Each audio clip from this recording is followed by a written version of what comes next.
Boom, what's up? Two ladies in a fight in the middle of a fast food restaurant. It's on, one gets stabbed.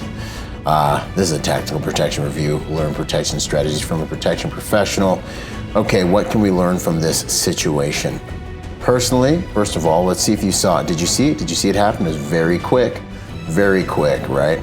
Boom, boom, boom, stab from underneath. Let's rewind that video a little bit, right? So we have a brawl, and the problem we see here is that one individual, the chick in the blue, is attacking from the top, the other one's attacking from the bottom. This is one of the reasons why I always say that, like, combat there's a lot of chance in combat, and the best warrior doesn't always win. All warfare is built on deception, right? So when you're in a clinch like this and you're in a close situation like this, you have to be highly aware of what the other person's hands are doing. And every time you attack, you make yourself vulnerable.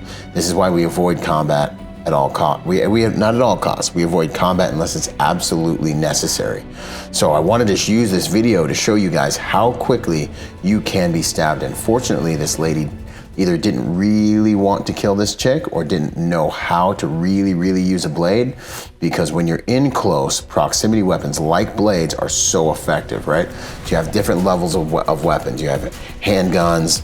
Those are distance weapons. In order for me to deploy a handgun, I need a little bit of space in order to work this handgun. Sure, I can shoot from here and do all these different things, right?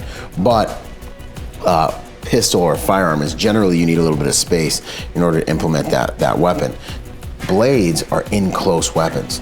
And so when you're in close with someone, you need to make sure that you're occupying those hands, that you're knowing what's going on, because it's very easy for something like this to happen.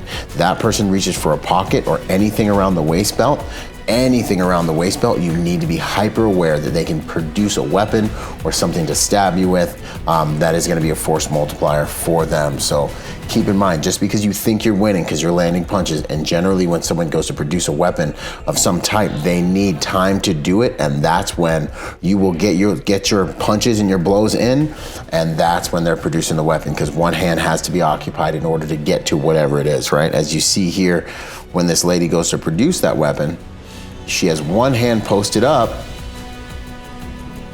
and she gets that weapon out and stabs the girl, right? So one hand to hold her and one hand to get to work. So these are just little things you can pay attention to when you're in the clinch to let you know exactly how safe you actually are. And remember that a fight is a race to cause the highest level of damage to the other person. These little strikes you see her, these little like short like things that she's doing, and these little overhand blows and stuff like that, they're not actually damaging her opponent. These are just like ego hits. These are just shots for maybe pain compliance at best. They're bouncing off the top of her head and stuff like that. She's not actually causing any damage. These are artificial blows. So this is a situation that you have to pay attention to things when you're out on the streets. The game is different on the streets. All right, ByronRodgers, protector by nature and by trade. Join us on Protector Nation for the Civilian Protector Project. Let's take your protection game to the next level. Boom. Boom, it's finally here. Go to protectornation.com to join the Protector Nation community.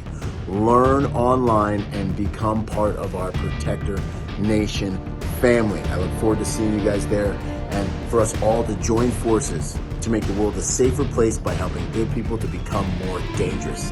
I'll see you there, and until then, be peaceful but not harmless.